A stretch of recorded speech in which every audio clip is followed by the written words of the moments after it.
Qishloqdagi qizinglarda endi umuman bel og'rig'i degan muammo bo'lmaydi, chunki men o'zimga ortopedik matras oldim. Bilasizlar, uylarimizni ba'zi joylarini remont qilganman. Ahak albastrlarni paqirlab ko'tarib belim toliqqan edi. Kamiga menga o'xshab yumshoq, bilqillagan joyda yotolmaydiganlar uchun bu matras ayni muddao.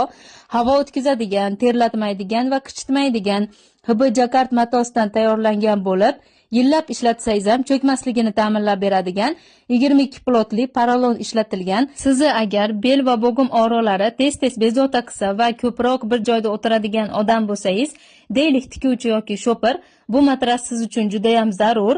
Matrasingiz uzoq muddat xizmat qilishi uchun prujinasiz zich terilgan bo'lishi kerak. Shunda yillab ishlatsangiz ham g'ichramaydi.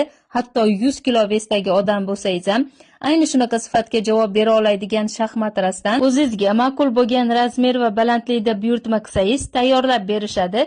Hadicha va o'zim uchun kichikroq o'lchamdagisini oldim. Sizlar bundanda katta va bundanda balandroq qildirsangiz bo'ladi. Matrasda bitta zararli tarafi bor, u ham bo'lsa sizda yo'qligi.